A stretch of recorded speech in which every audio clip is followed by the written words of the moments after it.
Toot, toot, toot, toot, toot. Bum, bum, bum, bum, bum, bum. Bum, bum, bum, bum, bum. Bum, bum, bum. Bum, bum, bum, bum, bum, bum, bum. Hey, everybody. Come on in. It's time for the simultaneous sip. It's good to see Bill Pulte in the house. Bill, are you wearing your mask? Be careful. Can't be too careful. Well, today the simultaneous sip will be extra special because it always is. Let's face it. And all you need to participate in the simultaneous sip is a cup or a mug or a glass, a tankard, chalice or stein, a canteen, jug or flask of any kind. Fill it with your favorite liquid. I like coffee. And join me now for the... Oh, okay, this isn't going to be so easy. If you're listening at home, I'm wearing a face mask. Something's got to give. I can either risk my life or not have coffee. Risk my life, not have coffee. Sip time.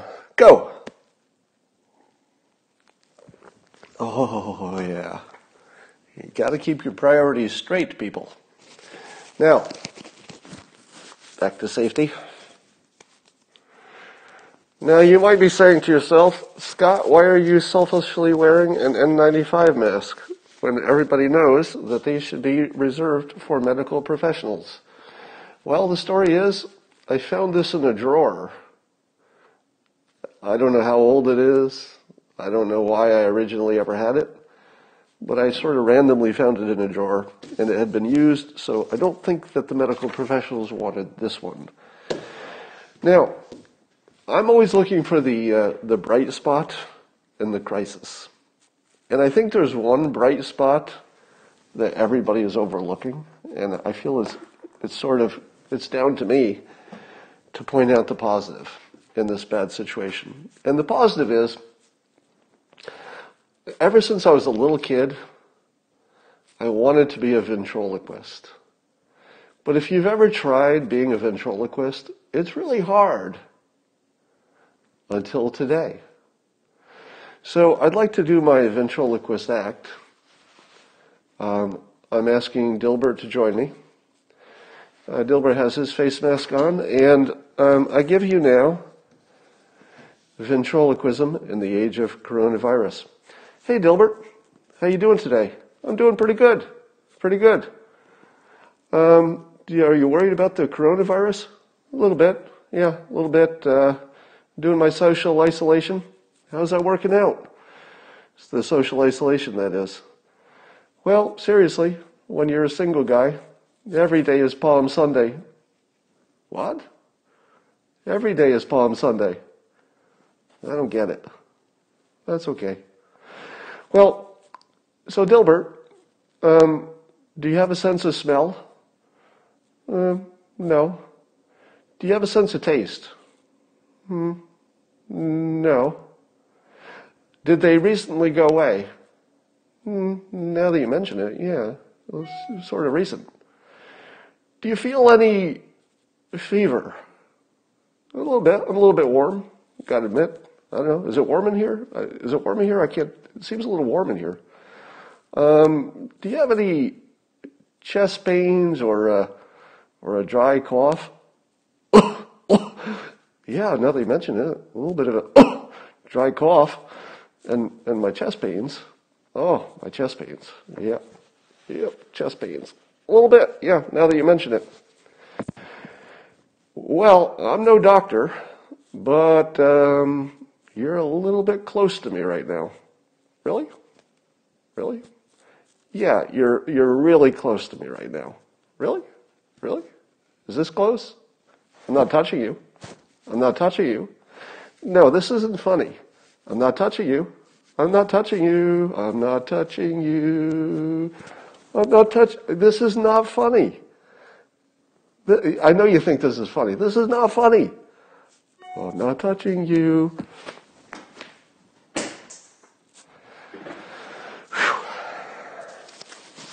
And that's how you handle that. So, In the age of coronavirus, we all can be ventriloquists. It's much easier. All right. Did you hear the news that Joe Biden has agreed that if he appears in public, he'll wear a mask, a face mask? Now, I love my simulation. And the simulation every day delivers to us a little delicious nugget.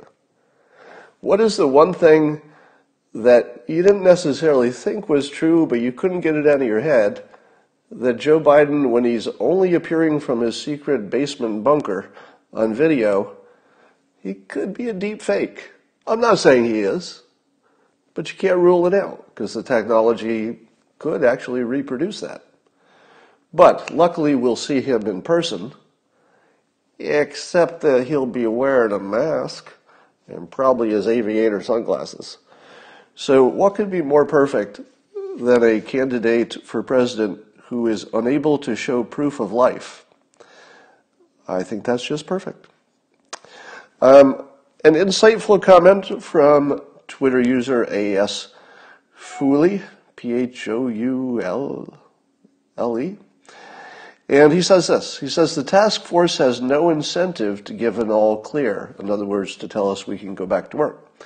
They have the same problem the FDA has when approving new drugs, and that they'll get criticized if someone ties their decision to a death, any death. Trade-offs go out the window. You are correct. You are correct, A.S. Fool. Even though your name sounds like fool, it's a very wise thing to say. I'm probably pronouncing it wrong. And I would agree that the incentives are wrong, because the leaders, their primary incentive is to avoid killing somebody. Whereas you and I, if we were to make the decision, we'd say, well, maybe it's better to get the economy running and a few people could die. It's a tough world. You got to make choices. So I don't think that our leaders are in a position to make the decision that is the most important decision. In other words, we have a system which handcuffs the decision makers, and they really can't make an independent decision that would be good for the country, because what's good for the country could be the very opposite of what's good for the decision makers. So that's a bad system. A good system is where, let's say, there's transparency and democracy, and everybody can see what the leader is doing. Then you say, oh, okay. Well, that decision, it might be good for the leader too, but it's so transparent, we can see that it's also good for us. So as long as the leader's interests and our interests are the same, it doesn't matter too much if a decision is also good for the leader, as long as it's good for us too. If something's good for the economy, it would be good for the Trump business. But I don't rule it out because of that. I just say, well, isn't it good that we have the same incentives? But as was just pointed out, we, the public, do not have the same incentives as our leader at this moment, and that could kill a lot of people. It actually could kill people, that system imbalance. So what would it take to fix the system so that the people who are making the decisions could make a decision that would get people killed and still would be okay with the decision makers? Who possibly could make those kinds of decisions? Somebody says AI. I hadn't thought about that, but that would be an interesting alternative if we had that technology. Here's my answer. The public. We have a situation in which we cannot depend on our leaders to make the right decision, because what's good for them is actually not what's good for us, because they're more about not being blamed for killing somebody. Totally understandable. Humans are humans, right? If you were in that position, you'd be a little reluctant to kill people and have that on your permanent record. But if the economy takes a big hit, well, you're a famous doctor or you're the president. You're not personally going to take much of a hit. Your life will be similar, but you don't want to be blamed for murder. So the one way to solve this that I can see is for the public to take control of the decision. Not yet. I think you still have to give them a little bit of room to operate. There's still information being collected, etc. But my personal timeline goes like this. If at the end of this week, our leaders are not doing the minimum level of competent behavior, which is they have something like a plan, and I don't care if it gets revised, but there should be something like an initial plan, and something like telling us how many supplies we have for the hospitals and how many we need. Just really basic stuff. If they can do that by the end of the week, and it's pretty easy, there's nothing difficult about any of that, then I would say, okay, let the government keep running with the ball, because they've shown they can get yardage, to use a sports analogy. And so as long as they're gaining ground, let them keep going.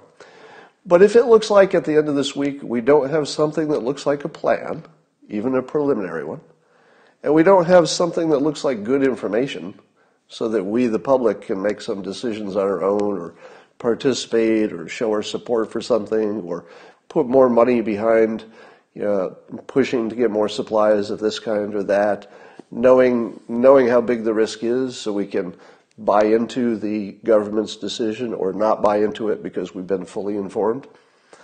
So if we get to the end of the week, we just have to take matters into our own hands. Has that ever worked before? Have you ever seen a situation recently in which the public made the decision and then just forced the government to do it? Yeah, you saw it this week. Who forced the government and our experts to finally admit that face masks work? That didn't come from the government. That didn't come from the experts. That came from us. That came from the public. The public basically just overruled the experts, right? That's what I saw. I saw the public say, it's obvious that you're lying to us about that, so you're going to change that now. You're going to go change that. And what did the public do? Or what did the leaders do? They went and changed it. They went and changed it because their bosses, the public, said, we're okay giving you a lot of freedom to be flexible because we don't have all the information. But when you lie to us that aggressively and that blatantly about the face masks not working, you don't get to make the decisions anymore. The public took that decision away from them. Am I overinterpreting that? Would you say that that was an accurate description of what we just witnessed? Did you not witness the public simply took the decision away from the leaders and the experts because it was obvious they weren't getting it done? It was obvious they were lying to us. Well, likewise, although maybe we don't know the right answers for when to go back to work and how to do it, we do know the difference between having a plan and not having a plan. We can tell the difference, and we don't have a plan. And if we don't get one, I think we have to take that control back. So we, the public, need to do exactly what we did with face masks. We need to take the decision-making back. If we have a system where the incentives of our leaders and our experts render them unable to act, or at least unable to act in a way that we think is in the best interest for the public. So at the end of the week, if we don't have something that looks like the government actually being able to function, in a good way that's good for the public, then I'm going to start putting together a plan. And if I can get enough public support for it, I think we should exert civil disobedience and just implement the plan. Now, here's the thing you need to know. If 3 people break the law, well, they go to jail. Because there's lots of police, and if only 3 people are breaking the law and they get caught, well, they go to jail. But if 100 million people break the law or break the guidelines, in this case it's more of guidelines than laws, if 100 million people break the guidelines, the police break them too. And they say, oh, I guess we're doing this now. The police don't send 100 million people home. They can't. So we should watch our government, and we should have very clear criteria for what it means for them to succeed and to fail. And here's my clear criteria. At the end of the week, we should have something like the bare bones of a plan to get back to work. At least an outline, the beginning of, something that shows, there's thought an intention there that seems in the right direction. Doesn't have to be perfect. Doesn't even have to be one that I personally agree with, because I'm no expert. But something that shows they're doing the job. That would be enough. And also something that shows they're at least trying to give us useful numbers about the PPE and ventilators and all that stuff. So those are very objective. They either gave us some context of how much we have and how much we need, or they didn't. Doesn't even have to be accurate, because they can update it as they go. So that's where I'm at. It seems to me that CNN is in a bad spot because they need this hydroxychloroquine to not work. Because a lot of what they need to believe, and they need for their business model, and they need for the public to find out, is that the president is not serving them well. He's being unscientific about his optimism. And it's starting to bug me. Because here's what I'm watching the press doing, and I don't know if the press could be more worthless than this. It feels like the press is trying to get Fauci and Trump to act like the other. In other words, they're trying to get Trump to talk the way a doctor would talk, and they're trying to get Fauci to talk the way a non-doctor would talk about exactly the same topic, whether it's worth the risk of the hydroxychloroquine. But they don't disagree. It's only the way they talk that's different. I don't need Trump to talk like a doctor. I don't need the doctor to talk like a layperson. I'm perfectly happy if the doctor says, this is not going through clinical trials, that's what would tell us that it's the safest, that's what would be required for me personally as a doctor to say, go do this. But, as a doctor, I can also say that individual doctors might make the choice, and it might be a reasonable one to give the drug under certain circumstances. What does President Trump say? Same thing. President Trump says the same thing. He just uses layperson language. So if I have to sit through another press conference where the press is trying to get Trump to talk like a doctor or trying to get a doctor to talk like Trump, could anything be less useful than that? Anything. Is there anything that the press could do to make themselves more discredited, more useless, than trying to get two different professions to use the same language, even when we know they're talking about exactly the same thing in the same way? I mean, content-wise, it's the same thing. Could not be more useless. Apparently, if you watched the last conference, Trump referred to, or maybe it was the one before, he referred to a study that said that people who were taking hydroxychloroquine for lupus were not getting COVID-19. And the suggestion is that that shows that the drug works to prevent coronavirus. The problem with that is that that never happened. There is no study of that type.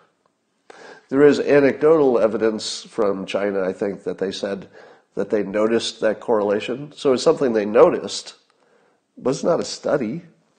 So the president was just, dead wrong that it's a study, because that would certainly inflate the credibility of what we do have, which is just anecdotal reports that China noticed there was a correlation. Here's an update from my local medical situation in Northern California. At least for Kaiser Permanente, I can't speak for other hospitals.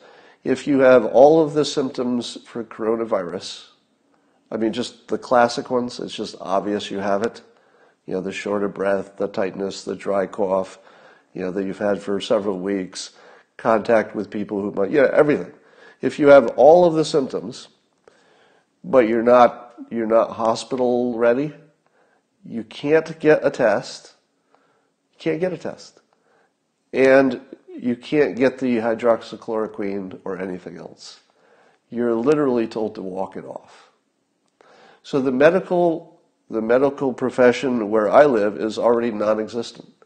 I can't go there for something else because they're sort of reserving the hospitals for the important stuff. So I can't use it for what I want to use it for, nor can I use it for the thing it's designed for, which is coronavirus. So you can't use it if you don't have coronavirus, but you also can't use it if you have coronavirus. Those are the two conditions. Now, if you have coronavirus and you're ready for hospitalization, then apparently they'll start to get flexible when it's too late, right? Because the hydroxychloroquine almost certainly has more impact if you get it early. So, and at the same time, I can confirm from one person in my personal circle who is a hospital employee who was sent home because they don't have anything to do. Now, is there any conflict between the predictions that the hospitals will be slammed and the fact that 90% of the hospitals or something like that are so not busy they're sending people home because there's nothing to do? There's no conflict between those two things. The reason 90% of the hospitals are empty is because they're anticipating a surge. And the anticipated surge is not today, at least not today everywhere. It's like a week from now. So the fact that they're ready, and maybe they got ready too soon, I don't think that's a knock against them. And it certainly doesn't say that they're doing anything wrong just based on that. So here's the two movies that have taken form. And this is going to bug you for years, but there are two movies or two interpretations of what we're seeing, and they can never be sorted out, meaning that there's no way in the future we'll ever know who was right. So these two movies will just go forever. And the two movies are this. Movie one, infections are lower than predicted because the mitigation works. So we're seeing less than predicted deaths and infections exactly because social isolation works. And maybe also the hydroxychloroquine is working for the few people who can get it. So that would be movie one, that we're doing all the right things, and it's working. Here's movie two. Infections are lower than predicted, and that's proof that the entire thing was a giant hoax, and we should have gone to work the whole time. You'll never be able to sort those out.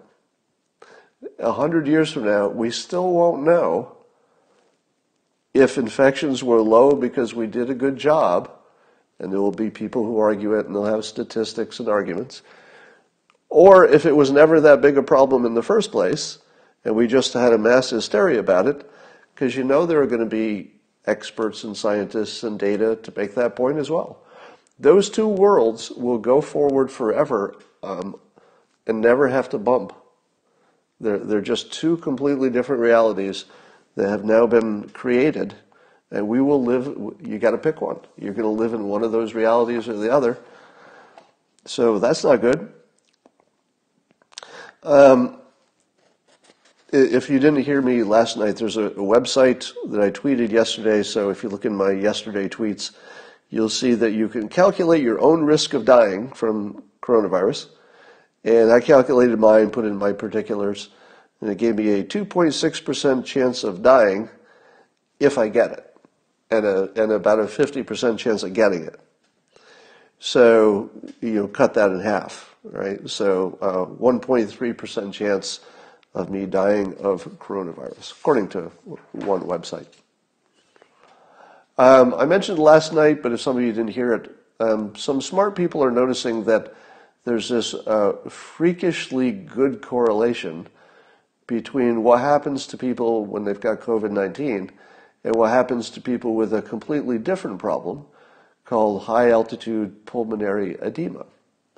Now, the theory is that with high-altitude pulmonary edema, that it's not the lungs necessarily. I think the issue is that if you look at the lungs of the two different patients with these two different problems and you do the checklist of symptoms, they're identical.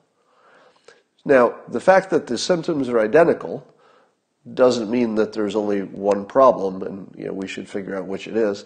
It means that these two have something in common that might be useful to know. In other words, it might be a key to finding out something important. And the hypothesis is that just maybe, unlike the current view, the consensus view, is that the virus gets in your lungs and destroys them, that what might be happening, unconfirmed, but some doctors are speculating that what might be happening is that the blood might be get degraded so it can't carry the oxygen to the lungs. And then the damage you see in the lungs is simply the result of the blood being damaged and not being able to provide enough oxygen.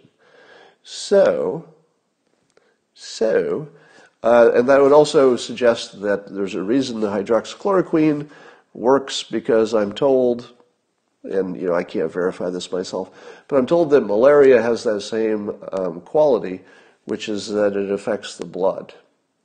So if the hydroxychloroquine is known to fix something in the blood, and this might also be a problem that's happening in the blood, and there are very similar protective mechanisms going on, there's some smart people who say maybe that's the reason it's working.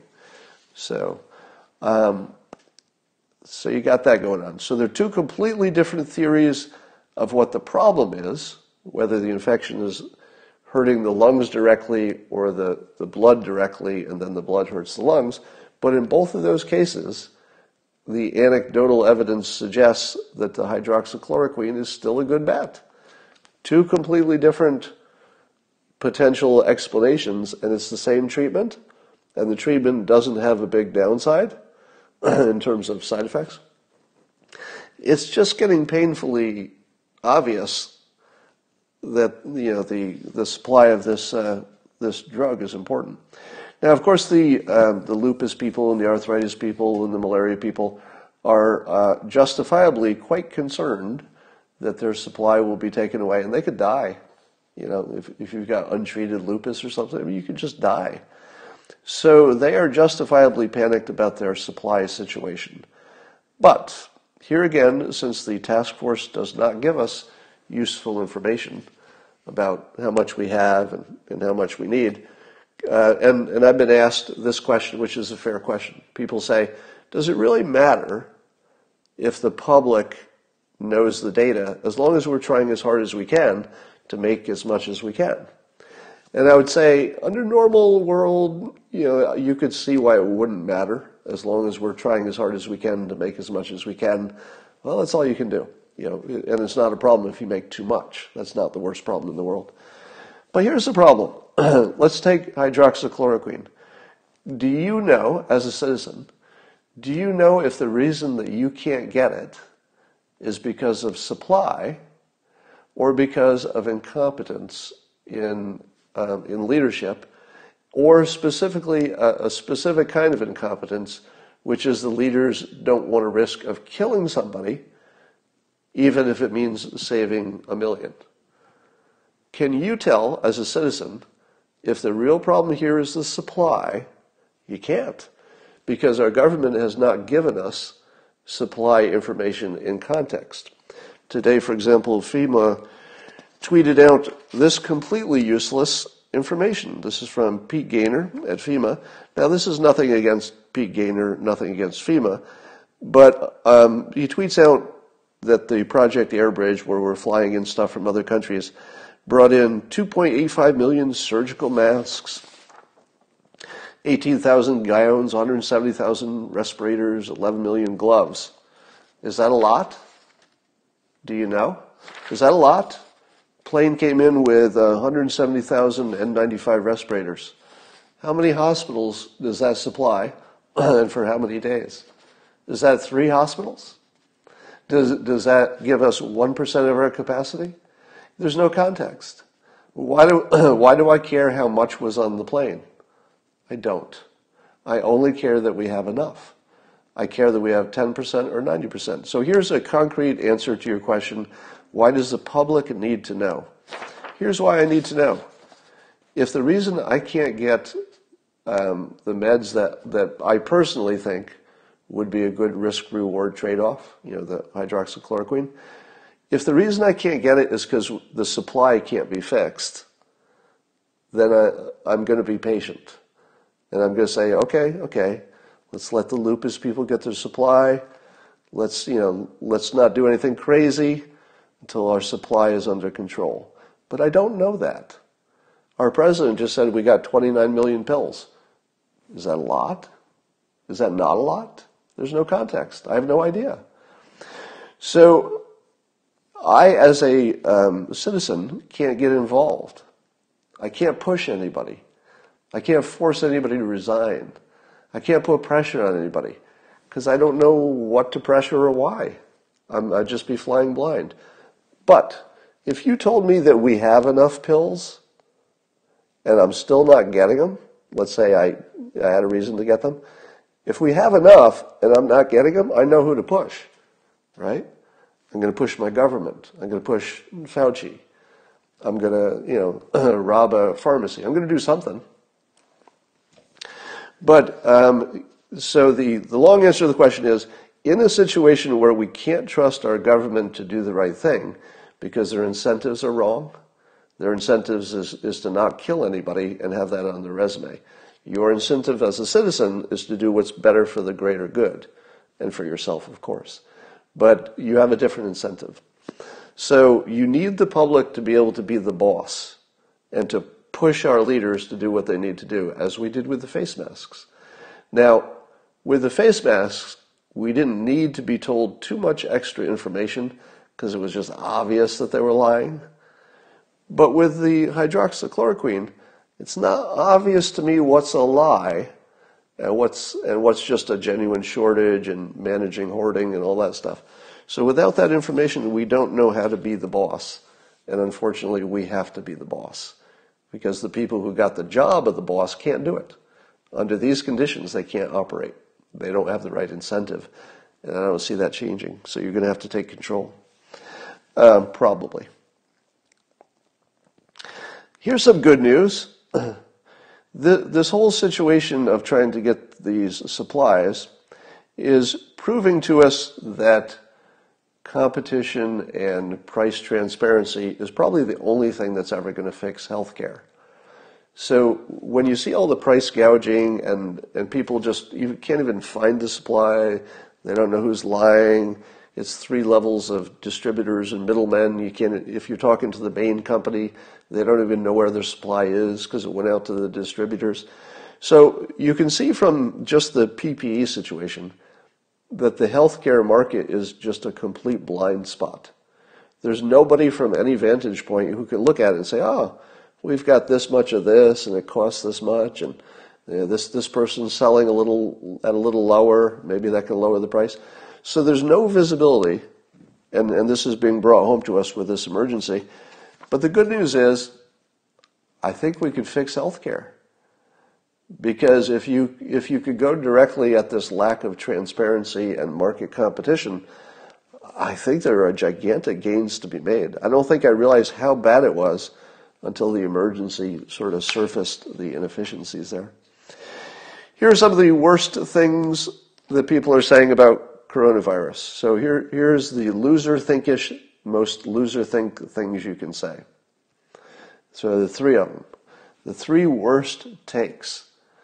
Now, I'm not saying I have all the right answers, but there are some times that you can tell what is irrational.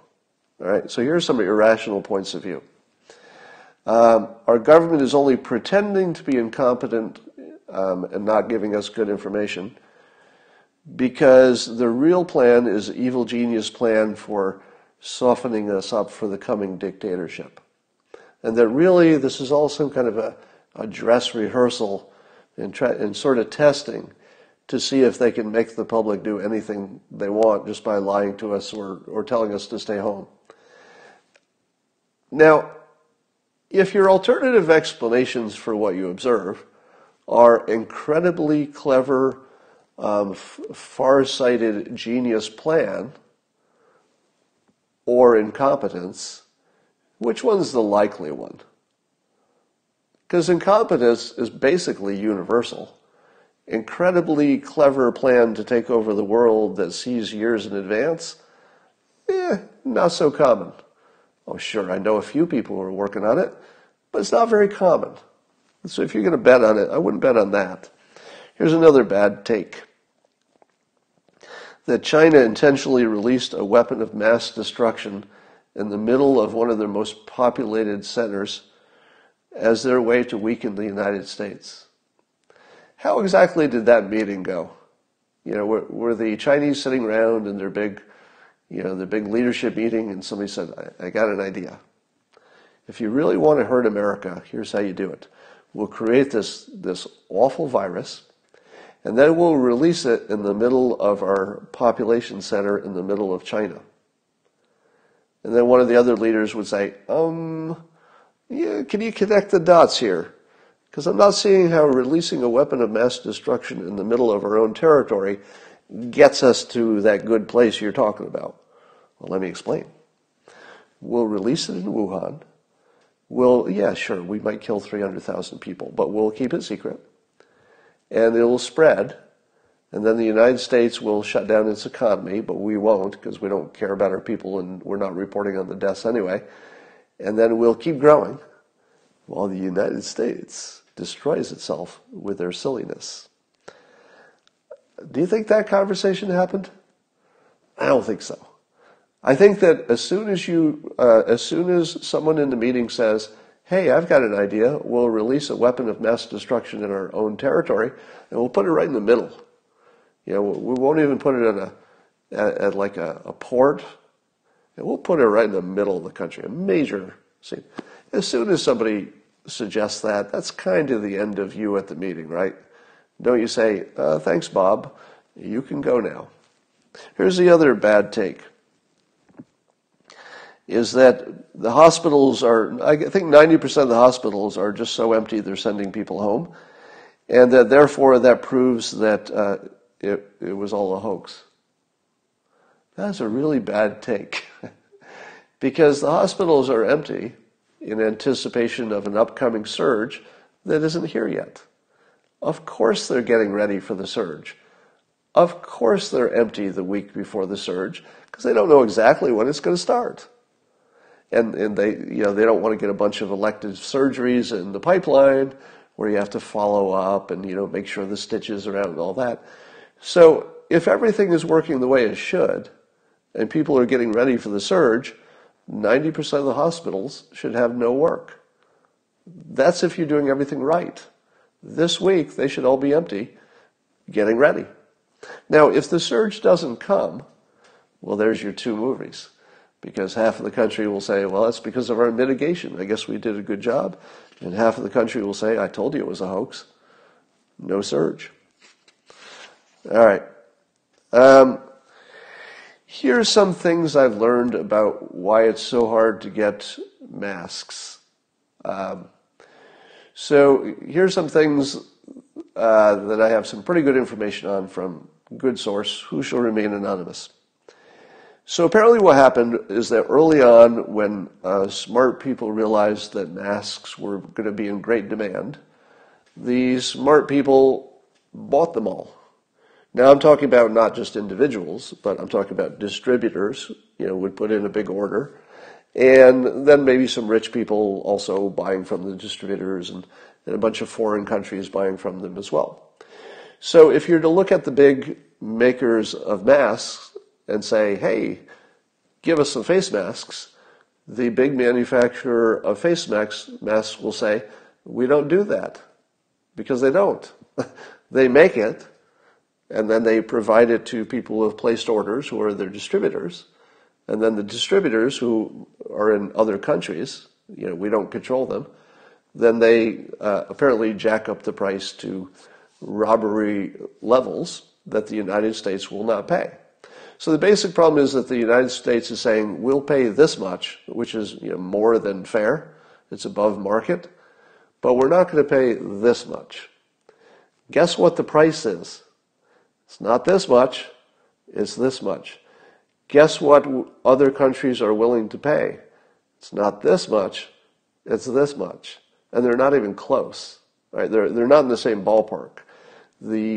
The emergency pricing, the price gouging price, is something like triple what the United States is willing to pay.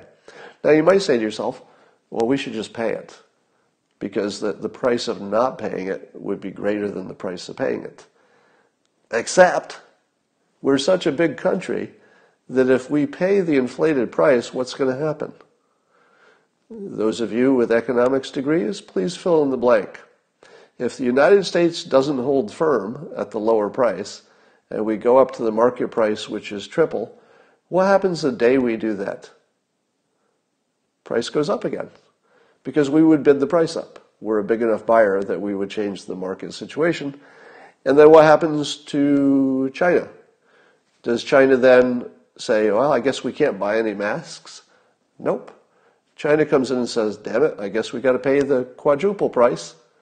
And then what does the United States do? Say, well, we were only willing to pay triple, but we're not willing to pay quadruple? No, because we don't get any masks. So we have to go up to quadruple. What happens the day you go up to quadruple? It goes up to 5 times. So you can't pay for it and get to a good result, because paying for it, paying the high prices changes the market in a bad way. And you can't not pay for it, because then you don't get them. So what are your options? If you can't pay for it, and you can't not pay for it, and those are your only options, what do? Well, you do what you do now, which is you do the best you can. You try pushing every button, every lever, look under every rock. You just do everything you can. And that's sort of what's happening. There's a whole Mad Max Road Warrior thing happening out there, I hear quite reliably. So there are plenty of frauds in the market. There are plenty of price gougers, people in different countries, shadowy people, lots of middlemen. So there's absolutely no visibility in the mask market between the buyer and the supply. The buyer can never talk to the supplier. They have no conversation. The only way that a buyer and a supplier can have a conversation is through several levels of middle people, often in other countries, who are not credible, and they're not trying to make a good deal. They're just criminals, basically. So here's the situation. You kind of can't get there from here in the short run. So in the short run, unless you went in with weapons and actually just stole them, you actually couldn't get them. I don't know the details of there was some story about some masks were being delivered to Germany and the United States basically just stole them. Well, if you hear that story out of context, you'd say to yourself, are you kidding me? The United States just stole a shipment that was already bought and designated for another country that's our ally? Did that really happen? Well, I don't know if that really happened. These stories, you can't trust anything right now. But I will tell you that story describes the normal situation. So let me tell you, it seems that if any country has a chance to steal masks, they're going to do it. Because all the rules are gone. It's just the Wild West out there. So Mike Lindell is trying to make them in the United States, but what do you think he's going to charge for them? Because the price to make them in the United States is not going to be anywhere near the price of making them overseas. So Mike Lindell will probably create supply, and it will probably be dedicated to the United States, and that's great, but it's not going to be cheap. But still, at least we can get it. And if you buy it, at his prices, he's probably not going to create an auction or a price war.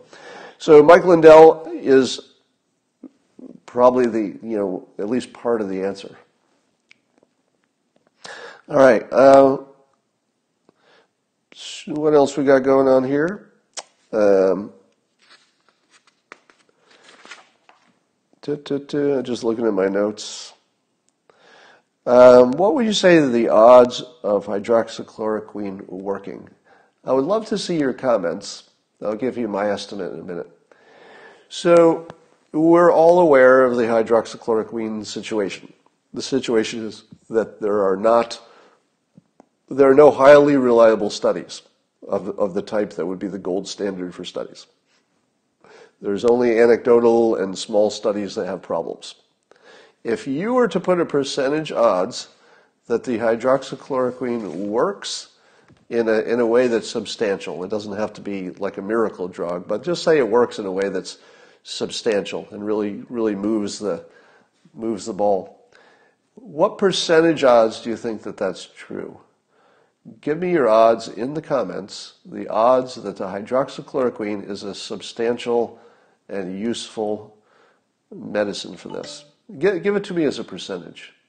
So I'm going to read them off. I see 65, 95, 1,000, 100%, 80%, 80%, 80%, 75, high 70, 75, 70. This is really interesting because you can see that the answers are converging in that 75, 80% range.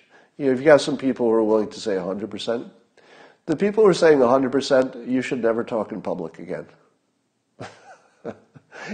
If you're estimating that the odds of the hydroxychloroquine working are 100%, you should never talk in public again because it's not helping you.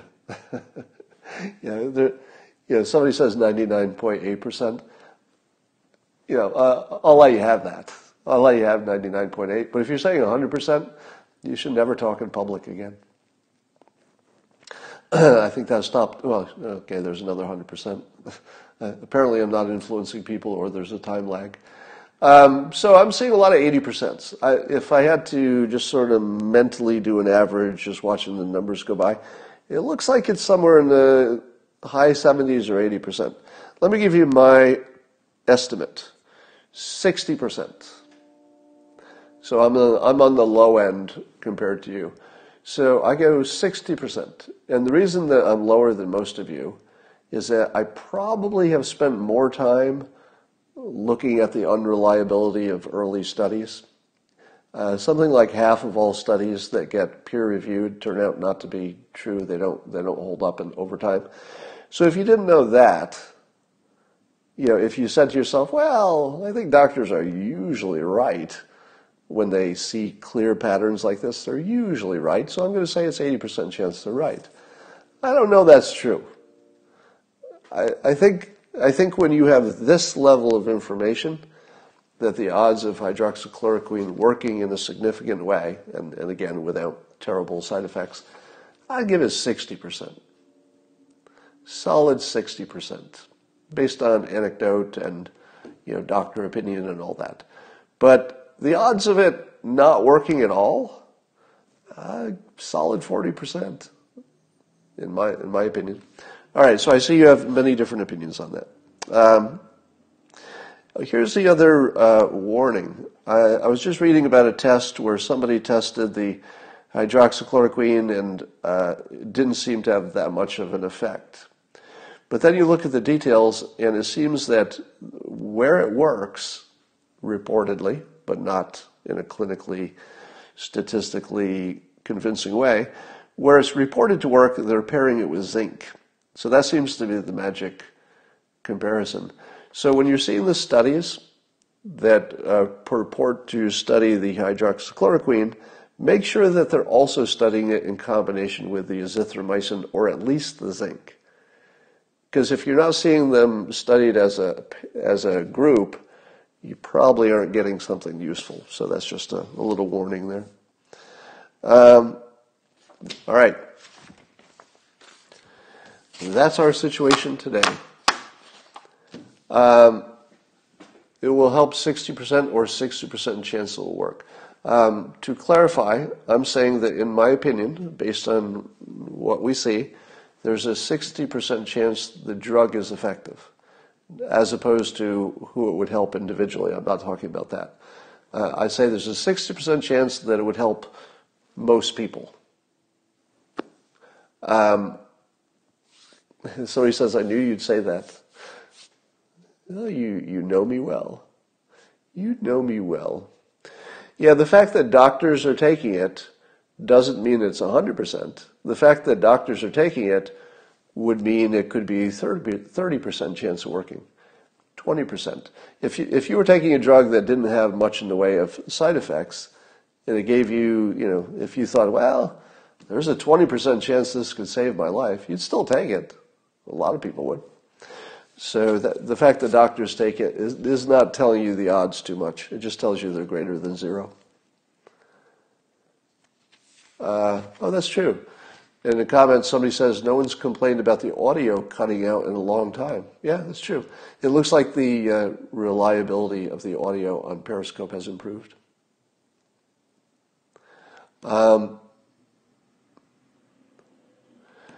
Hydroxychloroquine transport zinc past the cell membrane. That sounds right. That sounds like something I read. Yeah, we haven't heard if Boris Johnson is taking the drug cocktail. Do you think there's any chance that Boris Johnson is not taking the drug? And by the way, the fact that Boris Johnson, who was famous for saying, go about your business, at least in the early days, he was sort of, well, let's just tough it out. And then he got it, and he got it so bad that he's hospitalized. I don't know how you could get reelected after that, do you?